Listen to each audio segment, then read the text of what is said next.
This is a content warning. That's right. On an episode all about swearing, I'm about to warn you that there will indeed be some expletives. Expect every class and colour and composition of swear word you can imagine, from the old Germanic gut punchers through to the classical multisyllabic word assassins, through to the infinity of internet imprecations and beyond. So as ever, teachers, guardians, parents and caregivers, you should listen to this entire episode first and then make your own judgment call about whether this content is suitable for younger or more sensitive audiences. Case S01E12, cursing and swearing.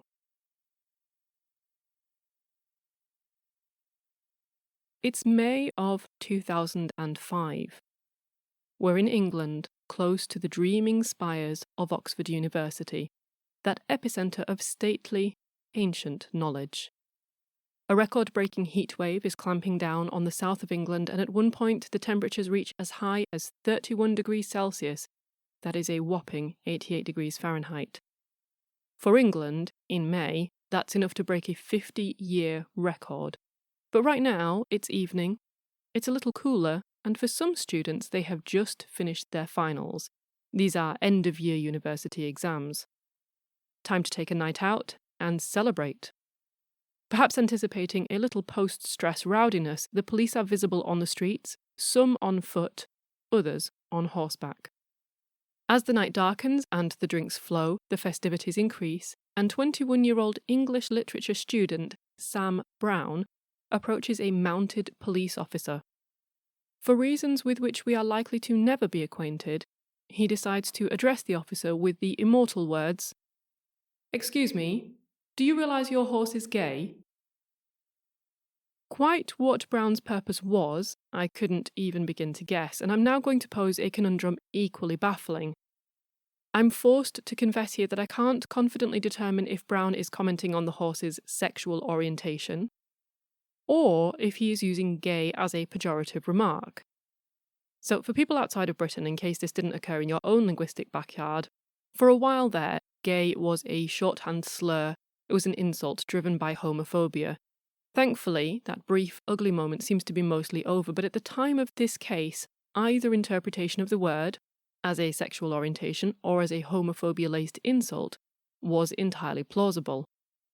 Very weakly, I tend toward thinking that this was a comment on the horse's quality time preferences, mainly because it's hard to imagine that even a drunk student could look at a fully equipped police horse and be unimpressed. Police horses in the UK are explicitly chosen for their imposing stature and presence. These are not small, they're not lightly built horses, they tower over the average person, and when fully kitted out, especially for night patrol or in crowd control armour, they are pretty damned impressive. So on that basis, I can only guess that Brown felt he had some divine equine insight that he needed to convey to the officer. Or he was just being a jerk and playing the comedian for his friends. Whatever the case, to be absolutely sure, it would almost certainly help if we knew what had happened in the moments prior to his rather extraordinary question, but we don't. What we do know is what followed. Brown was promptly arrested under Section 5 of the Public Order Act 1986 for making remarks deemed to be homophobic. In other words, the police seemed to infer that he was using the word gay as a slur, which is interesting and also very messy. But I'm getting ahead of myself. Importantly, at the time of the arrest, Section 5 of this Act did not require evidence of harassment, alarm, or distress. The horse didn't have to freak out. Rather, it was sufficient simply to note that the threatening, abusive, insulting words or behaviour occurred in a place where it was likely to cause harassment, alarm, or distress, and this applied to behaviour that was spoken or written, drunk or sober, Oxford University student or not. Brown was charged with the offence and fined £80, which he refused to pay. It's unclear quite what happened in the intervening 6 months, but then, in January of 2006, the Crown Prosecution Service, or CPS, dropped the case against Brown. Their reasons for not pursuing the matter further were that they lacked sufficient evidence of alarm, distress, or disorderly conduct. I can also imagine that issues of public perception will have played a part in this case, but that's just me speculating. A year later, and it's now 2006. We're walking down a street in Newcastle with 16-year-old Kyle Little and his girlfriend, also 16. It's worth noting that in the UK, 16 is a minor. He hasn't yet reached the age of majority. He's basically a child. Kyle Little is directing unpleasant language at nearby police officers who tell him to knock it off. Abruptly, chocolate Labradors, Princess and Ruby, enter the scene. They bound across their back garden to their gate and they begin barking at Little.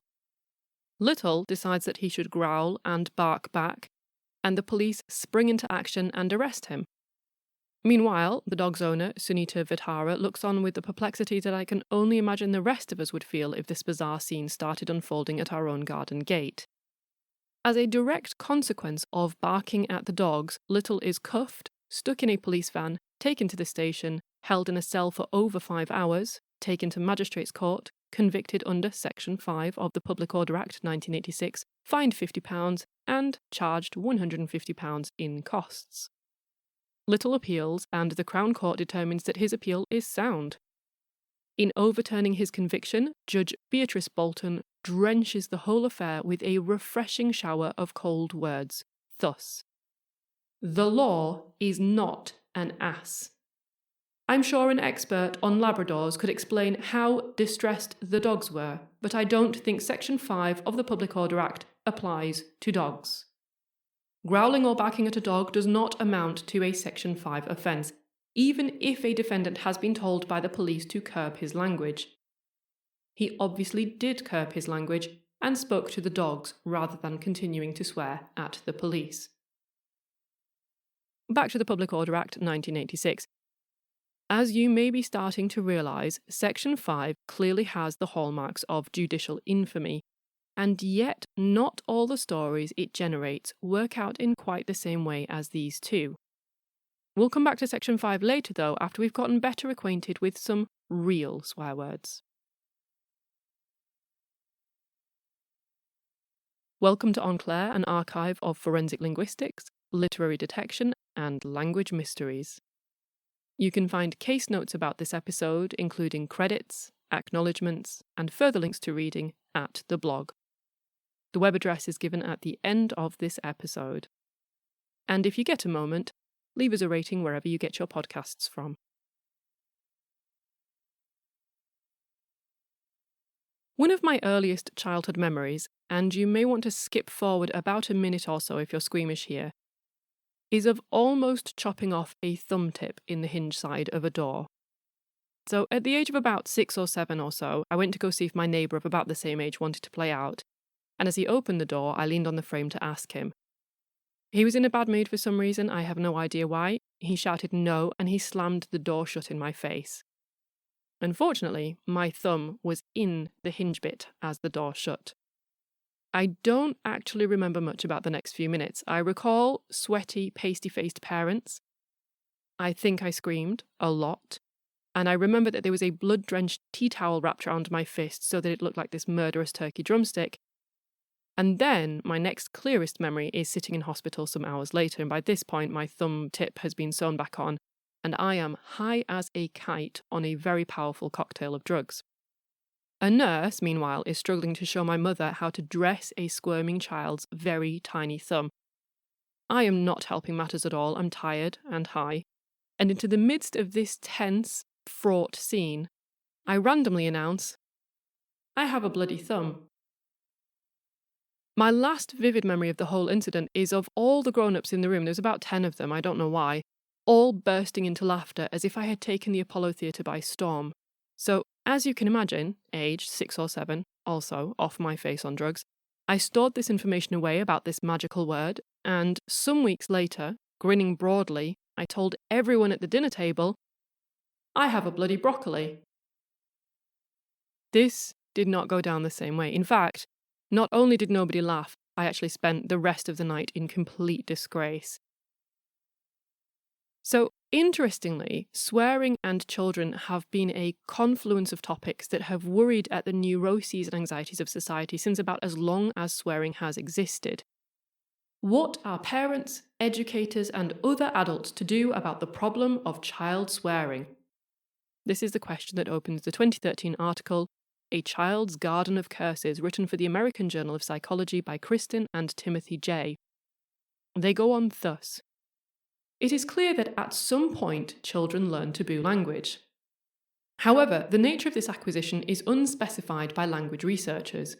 In the absence of a good body of data about child swearing, obscenity law assumes that children are naive to taboo words and become corrupted or depraved when exposed to them. Therefore, children should be protected from taboo words. Over the centuries, these views of corruption and moral turpitude have resulted in whole chapters in parenting books, grave seminars by esteemed professors, religious guidance and counselling at service on Sunday, extensive school rules, innumerable terms of service across online platforms and websites, and reams of strictly enforced legislation, all based on the sense that swearing is de facto bad, but that swearing in front of children is horrific. So let's take one example. Ofcom is the UK's communications regulator, and it puts protecting children from harmful material at the centre of their broadcasting code. This code restricts the kind of material that can be aired on TV or radio before 9 p.m. in the UK. So 9 p.m. in the UK is known as watershed. Beforehand, no bad words or content. Afterward, it can be pretty much a free-for-all. In 2016, Ofcom defined harmful and unsuitable material as everything from sexual content to violence, graphic or distressing imagery, and swearing. For example, the most offensive language must not be broadcast before the watershed on TV or on radio when children are particularly likely to be listening. Frequent use of offensive language must be avoided before the watershed and must always be justified by its context. So, what if you accidentally drop an "oh fuck" into your live news broadcast? Breaking these regulations can result in legal sanctions. So Playboy TV and Just For Us were fined £50,000 and £60,000 respectively for broadcasting advertisements for adult chats before the 9 p.m. watershed. But there's a fun question buried underneath all of this. As you probably know listening to this podcast, language changes over time and swearing is no different. So how do you draw up a list of bad words to start with? And then how do you rank them and decide which ones can air before the watershed and which ones can only happen afterwards? To address this question, Ofcom quite literally conducts periodic large-scale surveys with TV and radio users to see what they think about harmful content and to check whether their restrictions continue to be suitable. Changes in attitudes can mean that previous restrictions now seem unduly prudish or far too lenient in some cases. In 2016, Ofcom published the results of a large-scale research project about offensive language, and in this, the respondents to the study divided a range of swear words into two categories. On the one hand, discriminatory words, and on the other hand, non-discriminatory words. The non-discriminatory category was then divided up into a further 4 subgroups. Milder words that were generally of little concern, medium words that might just squeak by before watershed but only with scrutiny, strong words that were almost certainly never acceptable pre-watershed, and the strongest words which were highly unacceptable pre-watershed. There's some interesting things to note about these various categories. In the mildest group, you find words like arse and bloody. So you could probably get away with saying things like, "Bloody hell, you're such an arse," before watershed without too much comment, assuming that the context justifies it. In the medium column, where you start seriously pushing your luck pre-watershed, you have words like shit, arsehole, and bitch. But then you also have tits. And that is weird because in the next column, the strong words, which you get into really hot water for if you use these pre-watershed, you have the word knob. Now, it's weird to me that knob is considered more offensive than tits because I remember using knob as an insult through most of my high school years, and the teachers never bothered. We would shout it at each other across the classroom. Had I said tits, that would have been a problem. I would have gotten in a lot of trouble for that. But knob was fine. That said, I went to a very rough working class comprehensive school in a very poor neighbourhood, so you probably shouldn't read too much into that. Aside from this rather quaint appearance of the word knob, most of the strong words, that is the third category of words, relate exclusively to genitalia. Men's obviously appear in there, but mainly it's women's. Every offensive synonym you can think of for the vagina is in there except for one, and that is in the strongest group of all, along with just 2 other candidates. That's right, topping the Ofcom horse race of swear words, you have the classic trinity of fuck, motherfucker, and cunt. If you're interested and want to see the full table, take a peek at the blog post. It is a great table, and I encourage you to print it and stick it on your wall and explain to your boss that you put it there so you know which words you're allowed to say at work with impunity because Ofcom says so. Maybe don't do this if you work in a school or a monastery. Moving on, what about the discriminatory words? Well, here is where I am going to draw a line. I realise you might not believe it this far through the episode, but there are actually some words I won't say, and this is the group that I will largely stay away from. So the N-word is a classic one, that was in the discriminatory words group, but you yourself probably know of other highly offensive, racist terms that have a really vile history of oppression and brutality behind them, and these words were rated by the Ofcom participants as unacceptably offensive regardless of time or context of use. This is quite heartening because as recently as 2002, Robertson's Jam had a little collectible character, latterly named Golly, whose history does not stand up well to scrutiny. It's only just been discontinued in the past 17 years.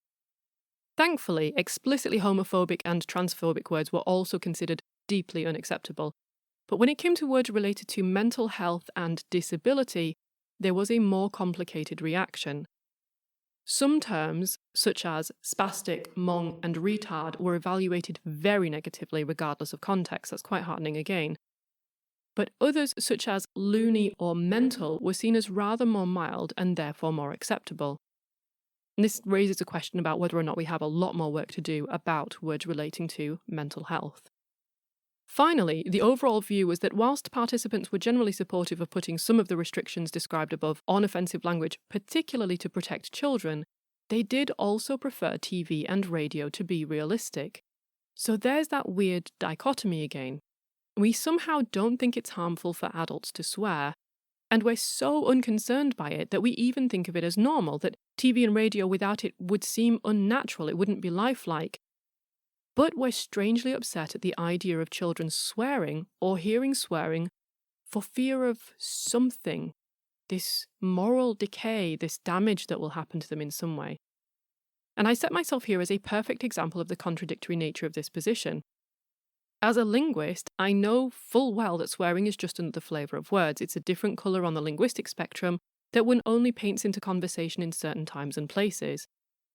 I recognise that by treating certain words as somehow actively harmful is almost like engaging in magical thinking.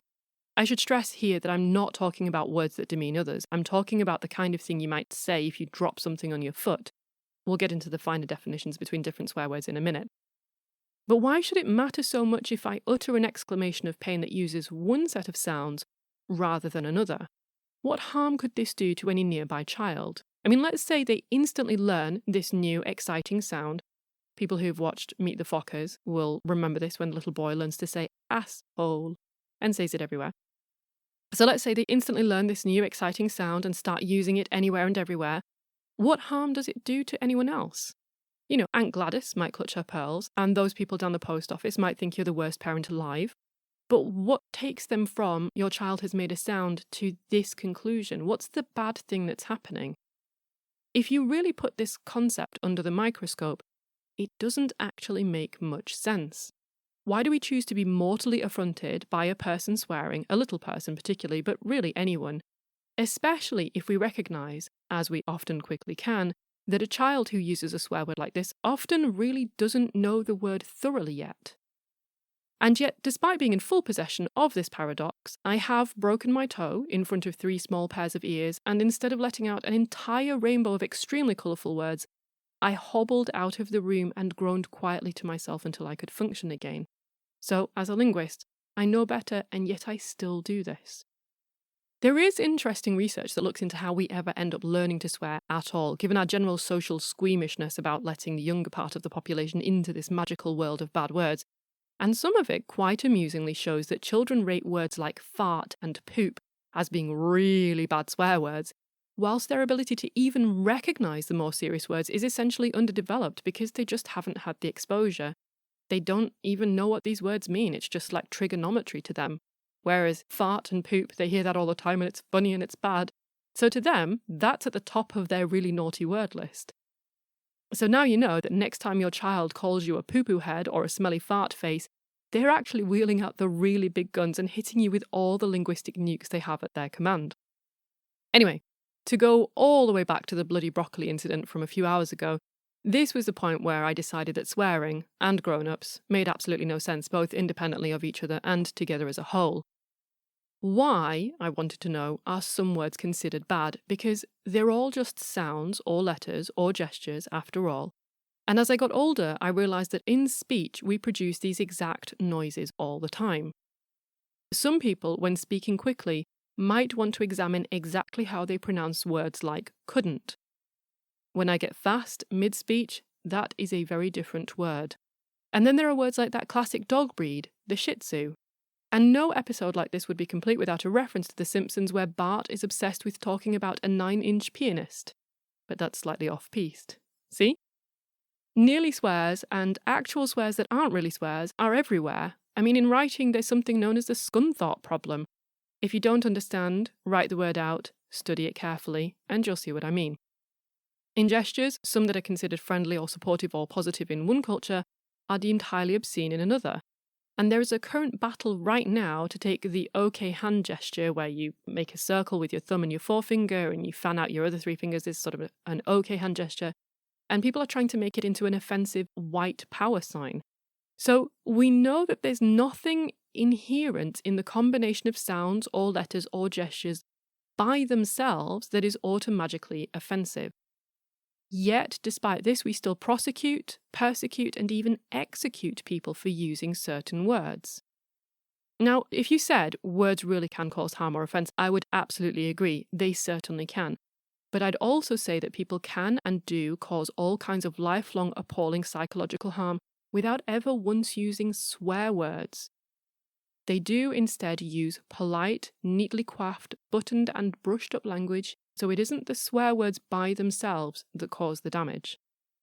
So in short, we treat this ill-defined class of words like they're somehow special or different, but in reality swear words don't have extraordinary supernatural powers. Or do they?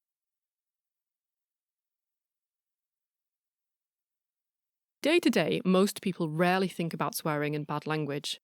Typically, if we do think of it, it's because we're trying not to use it in front of children, or run some sort of New Year's resolution to cut down for the betterment of our mind and being, or we have some other generally unexamined efforts towards being a better person. And already you can see that swearing, bad language, dirty language, ungodly language has an intriguing morass of connections with issues like hygiene, morality, and, as we'll go on to see, class, and more besides. When you put swear words under the microscope, it turns out that there are, very roughly, about 5 categories of them. Some researchers go a little crazy and have 15, others only have 2 or 3, but for a podcast, 5 is a nice number, so we're going to go with that. The category that many use as a sort of catch-all, and indeed the one I've mainly used so far through this episode, is the term swearing. But in academic research, it tends to be used in a more limited sense to refer to aggressive or frustrated words. In reality, that's a really terrible definition because over the course of years, I have trained myself to say things like, "Shut the front door," and "fluffing heck," when around little ears. There's still expressions of pain if I've just banged my elbow or frustration if I can't get a jar open, but are they swearing? They can be aggressive words and they can be frustrated words, but doesn't really qualify. I think we'd say probably not. But you should know that this is how swearing can be defined. The second term is profanity, and the clue is in the name. If you think about profane, this is often used as an antonym, an opposite of sacredness and godliness.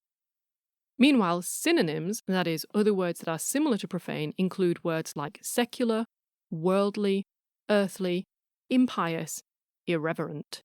Profane words then run from exclamations like, "Jesus H. Christ," through to, "God damn it," Back in the day, when we were a little more afraid of being smited, people would say things like gadzooks and zounds, which were deliberate manglings of phrases like God's looks and God's wounds. The idea was that openly using the Lord's name in this way was too close to sacrilege, but by disguising it a little, we could have our profanities and utter them too. I mean, it's a charming notion, but it's a bit perplexing. Because, an almighty omniscient being with the power to identify anyone, anywhere, using his name profanely, would also have the capacity to see through a little bit of linguistic garbling. He could just read our minds and hear us literally discussing why we were using these terms amongst ourselves.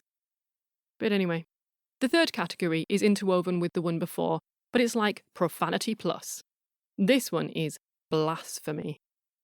The crucial difference between the two is that profanity just uses a religious name or iconicity in an almost incidental way to strengthen the utterance, so Christ, this is a terrible cheesecake. By contrast, blasphemy attacks that religious figure or belief, so hang on to your hats because this is the one that people can get very sensitive about. Examples would include burning a sacred text, that would be one thing, or if I said, fuck you, fuck your dog, and fuck your God too. If you had a God, that would be a pretty clear-cut blasphemy. I would be more offended about the dog bit, but still. In plenty of countries, blasphemy is very illegal. Not just illegal, really super badly illegal. Some places it will just get you locked up for a long time. Other places it will have you tortured and executed in the most barbaric ways imaginable. And across these different countries, the applications of these laws can be heavily skewed toward protecting dominant religions and persecuting minorities. There are some intriguing overlaps between these laws and those dealing with anarchy and treason. So the Patriot Act from the United States is just one that springs to mind, but this is a huge topic for a whole different podcast. So let's move on. The fourth category is obscenity, also sometimes known as taboo or indecent language, and this has several subcategories. As words like obscene, taboo, and indecent suggest, this is the stuff that tends to be thought of as dirty or dangerous. The sorts of things one doesn't bring up at the dinner table because it will put people off their food, or embarrass them, or both. Classic examples are bodily functions, so words like shit. Then there are the carnal acts ranging from the slapstick, like shag, to that little black dress of swear words, fuck. I come back to that one because it is so good. Some relate to specific kinds of, shall we say, quality time, like bugger, wanker, cocksucker, and so on. Others relate to incest, motherfucker, to parentage, bastard. Then, of course, there is the veritable carnival of words relating to body parts. Bellend, tit, we've already had that one, arse, cunt. Need I go on? The majority of informal, intimate body part names also double as insults that range from amusing to so serious that they are consistently ranked as some of the most offensive words in the English language. Some people also include within the obscenity category words relating to disease and death, though there is more argument about whether these are swear words exactly or just extremely uncomfortable topics. And of course, you can see clear overlaps between topics we don't like to discuss and swearing. Interestingly, whilst blasphemy gets lots of attention in countries with religiously informed legal systems, the obscenity category is the one that tends to get plenty of attention in secular legislation, and we'll come back to that point later on too. Our fifth and final category is the one where the magic quite literally happens: cursing. For those who haven't listened to it yet, I encourage you to go try out episode 6 of On Claire, which is all about the Pendle Witch trials, because in that episode I say quite a bit more about prayers versus spells and so forth. Because I've already gone over it in detail in that one, I'll keep it really brief in this episode. But in essence, a curse is a prayer or invocation to some higher, or one might say to some lower power, to bring about an evil upon the hearer. So a classic example would be, God damn you, literally asking for God to send someone to hell. Overall then, across the 5 categories, swearing is linked with loss of self-control, disrespect, baseness, malice, immorality, sex, disease, and death, and that's just what we've looked at so far. I've already alluded to other connections with gender and class and power, but what happens if you are a person who occupies an inescapably privileged position and you decide to utter something offensive? The Duke of Edinburgh, husband to the Queen of England, has a reputation for swearing and saying inappropriate or even outright offensive things at public events. There are countless examples of articles published on or around Prince Philip's birthdays which list a gaffe for every year of his life. In one example, it's 1967, and His Royal Highness is asked if he would like to visit the Soviet Union. "I would like to go to Russia very much, although the bastards murdered half my family." Unfortunately, a great many of these quotes are based on hearsay rather than evidence. One of the key exceptions is in 2015. At the 75th anniversary of the Battle of Britain, the then 94-year-old is captured on camera swearing impatiently at a royal photographer.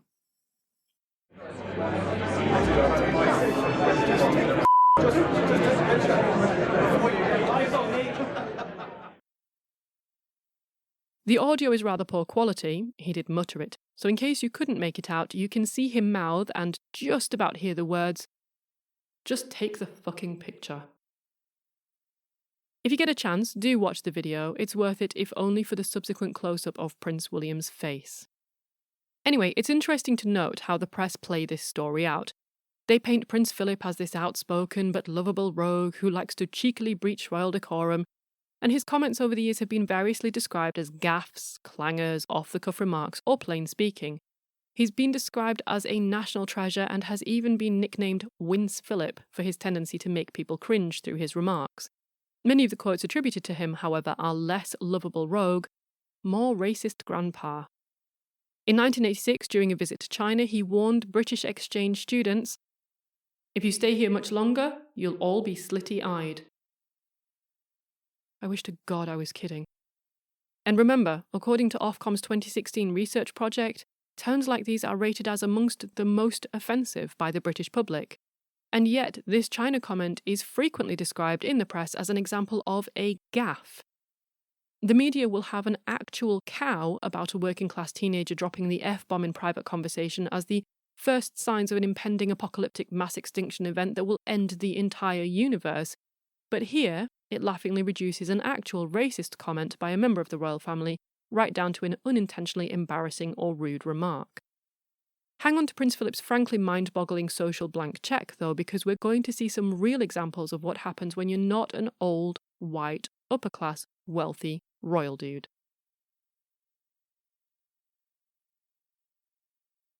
Let's return to London, but now we need to skip forward 3 years to the 10th of March 2009. We're in Bradstock Road, where Police Constable Chalice and Police Community Support Officer McIlvaney are looking for individuals suspected of carrying cannabis. Outside a block of flats, these officers search 3 men, including 19-year-old Denzel Cassius Harvey. Harvey objects to being searched and exclaims, "Fuck this, man, I ain't been smoking nothing." PC Chalice warns him that if he continues to swear, he'll be arrested under, you've guessed it, Section 5 of the Public Order Act 1986. The officers do not find drugs in Harvey's possession, and annoyed by the whole affair, Harvey says to the officers, "Told you, you won't find fuck all." When asked by PC Chalice whether he has a middle name, Harvey responds, "No, I've already fucking told you so." PC Chalice then arrests Harvey under Section 5 of the Public Order Act 1986, and subsequently the officer alleges that Harvey also assaults him. Harvey is charged with 2 offences, assaulting an officer and using threatening, abusive or insulting words or behaviour contrary to Section 5 of the 1986 Act. He is only convicted of the Section 5 offence and he is fined £50. Harvey appeals, and 2 years later a High Court judge overturns his conviction. The judge, Mr. Justice Bean, yes, that is his real name, argues that the 2 police officers provide no evidence that they were caused harm or that they felt alarm or distress at Harvey's language. In fairness, someone who is distressed by words like "fuck this" is likely to find policing an unsuitable career choice.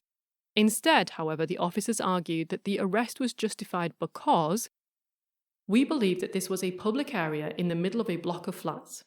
There were people around who do not need to hear frightening and abusive words issuing from a young man. It was not only the words but the tone in which they were said which causes alarm." Interestingly, Mr. Justice Bean astutely notes a switch in tense in this statement from the past tense throughout to the present tense right at the very end. Notably, this present tense lends itself to making a sweeping truism. So consider which caused alarm versus which causes alarm. The past tense version refers to something that happened in the past, as you would imagine, but this present tense version could be a statement of an event that's happening live in real time, or it could be this generalized statement of a truism that occurs on all occasions for all people. Anyway, Mr. Justice Bean clearly has an eye for detail, and from this he questions whether the officer's statements are findings, facts, or just general propositions. He also notes that it is not illegal in the UK to swear in public per se. Rather, it is illegal to cause alarm, distress, or harassment using threatening, abusive, or insulting language.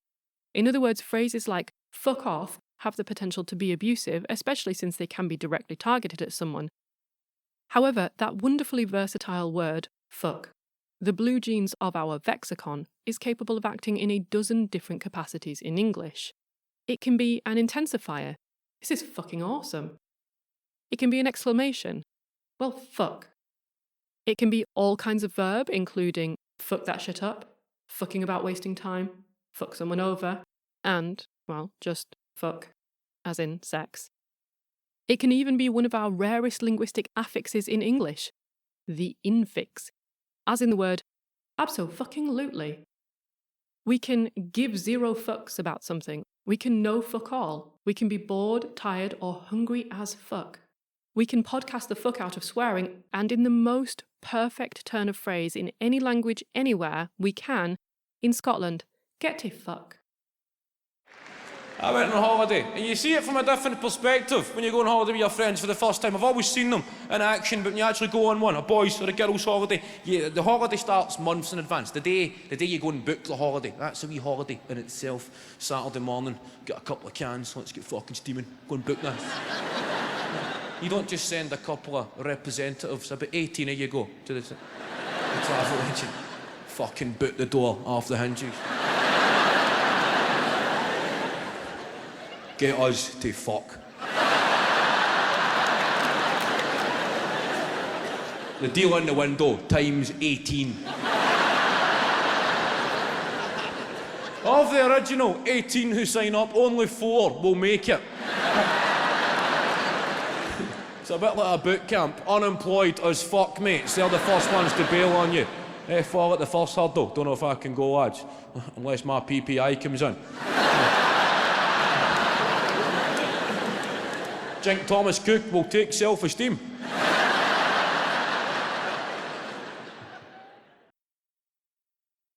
What should be clear here, hopefully, is that most of these examples that I just ran through are not threatening or abusive. Most of them. You can go back and count if you like, as I did. You may not like the word, and you may hate to hear it out on the street, but you would have a hard time arguing that uses like, you won't find fuck all, or it's fucking raining, are abusive. That is personally insulting. So it's not the form that matters, it's the function. And just to round this off, Mr. Justice Bean finishes by noting that the bystanders were not even asked whether they were caused alarm or distress, so how could the police really know? The officers were, of course, inferring offence, and we'll come back to this shortly. Intriguingly, the gay horse, the barking dogs, Prince Philip, and this last case all triggered quite different reactions from the public, and as with so many crimes and convictions, there are depressing themes to be found that relate to issues of race and privilege. Oxford University student Sam Brown found his case largely laughed over as a hilarious moment of banter gone wrong. Support was overwhelmingly in his favour. Yes, the public said, this was stupid, but it was late-night hijinks. The conviction being overturned was largely seen as a moment of belated common sense. To a lesser extent, Kyle Little's case also met with widespread incredulity. Man not allowed to bark at dog, the journalists cried. What freedom will we have revoked next? So, when this conviction is also quashed, there is again a general sense of wrong being righted.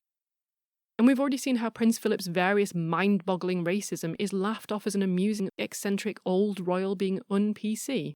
He's described as being one of the most controversial royals, but also by far the funniest. Given that he isn't remotely a comedian, we can only assume here that the humour is to be found in his swearing, rudeness, and offensiveness. Indeed, in a 2017 Telegraph article about Prince Philip's greatest gaffes and funniest moments, the incident where he swears at the photographer and tells him to just fucking take the picture already is listed as number 38. By contrast with these three cases, when Denzel Harvey's conviction is overturned, the reaction is very different. The Vice Chairman of the Police Federation, Simon Reed, responds, "It's astounding that you can use every swear word to abuse a police officer, and they have got to accept it just because it is common. This gives the green light for everyone to swear and use disorderly behaviour with police." The Scotland Yard Commissioner, Bernard Hogan Howe, expresses deep disappointment at Mr Justice Bean's ruling and adds, "It is not acceptable to be sworn at for anybody, so why would it be any more acceptable for a police officer? Even if you accepted that argument, then it doesn't look too good, does it, in terms of respect? A police officer challenges a suspect about something and they stand there being abusive. I just don't understand how that works, so I am deeply disappointed by the decision, but I respect the fact that apparently it is a statement of the law." Even the then Lord Mayor, now Prime Minister, Boris Johnson, chimes in, stating that public servants are not there to be abused. They are there to serve society and society must respect them. How can a copper cope with the job if the public are allowed to insult them with impunity? Yes, he really did use the word copper. Moving on, you can imagine what the tabloids also make of this story. Certain quarters of the press and the public hold this case up as a travesty. It will, they say, encourage others to challenge their convictions and possibly even win damages in compensation if they are found to have been wrongfully arrested. Oh no, compensation if the justice system has mistreated you. How terrible. The three cases of Sam Brown, the gay horse guy, Kyle Little, the barking guy, and Denzel Cassius Harvey, the fuck-all guy, as you might remember, all involved arrests under Section 5 of the Public Order Act, which prohibits using threatening, abusive, or insulting words or behaviour. In the end, their cases either never go to court or their convictions are overturned on appeal. The reaction to Harvey's outcome, as we've seen, is different in the end, yes, but despite these fractures and contradictions in public attitude, there is a general sense of unease with these uses of the Public Order Act. A campaign to reform Section 5 is launched under the slogan, "Feel free to insult me." As it turns out, when the campaign takes off and people start sending in their experiences, lots of people have been arrested under Section 5 for anything from showing biblical passages on television to, well, barking at a pair of chocolate labs. In fact, in the 2 years between 2001 to 2003, a total of 51,285 people were arrested for some violation or other of Section 5. That's 25,000 people per year, which is more than 2,000 people a month, or about 70 people per day. As a result of the campaign and growing public condemnation of cases like Sam Brown and Kyle Little, in 2013, at last a little light makes its way into the ledgers of the Public Order Act 1986. With a few strokes of some important pens, the House of Lords removed the word insulting from the law so that it now prohibits, roughly, using threatening or abusive words or behaviour. The word insulting alone has been responsible for many of the most ridiculous cases because it is so wildly subjective, broad, and unsystematically applied. After all, someone can be insulted by a terrible birthday present, but that shouldn't land them with a criminal conviction for a public order offence, unless it's a really ugly sweater.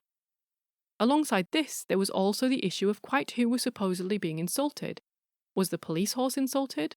Were the dogs? Was the potential wronged party some random bystander? Maybe people inside nearby buildings could hear and be insulted. Maybe the insulted parties are purely hypothetical and never existed at all. Perhaps they were just an imagined audience that might turn up, a mythical coach of devout preschoolers being driven to church that just happened to stop by the offence, all windows open, right in time to hear some very different words about God. Whatever the case, the amended law now makes it clear that there must be a clear and specific victim or victims for a prosecution to take place. The police can no longer simply attribute feelings to someone or imagine what Anne of Green Gables might have felt had she been real and stood there. In another episode, at another time, I will delve into the history of swearing and bad language.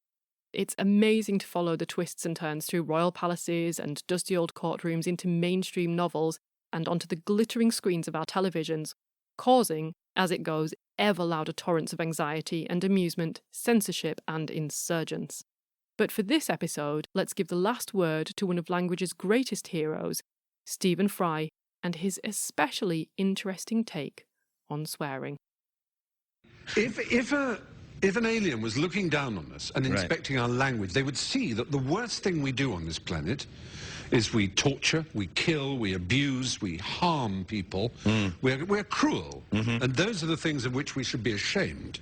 Amongst the best things we do is we breed children and we raise them and we make love to each other, we adore each other, we're affectionate and fond of each other. Those are the good things we do. And they would say, how odd that the language for the awful things is used casually all the time. Oh, the traffic was agony, it was hell, it was cruel. Oh, it was torture waiting in line. So he's used words like torture. That's the worst word. Right. And yet, if we use the F word, which is the word for generating our species, for showing physical affection one to another, then we're taken off air and accused of being wicked and irresponsible and a bad influence to children. Now, we're part of this culture, so we often don't question it. But if you think of someone from outside it, it is very strange. We are very weird indeed. We are so...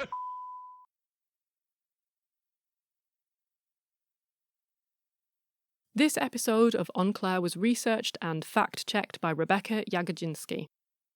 It was scripted, narrated and produced by me, Dr. Claire Hardacre. However, this work wouldn't exist in its current form without the prior efforts of many others. You can find acknowledgements and references for those people at the blog. Also there you can find data, links, articles, pictures, older cases, and more besides. The address for the blog is wp.lancs.ac.uk/onclair, and you can follow the podcast on Twitter at _onclair. If you like, you can follow Rebecca on Twitter at RJJAGODZINSKI, and you can follow me on Twitter at Dr. Claire H.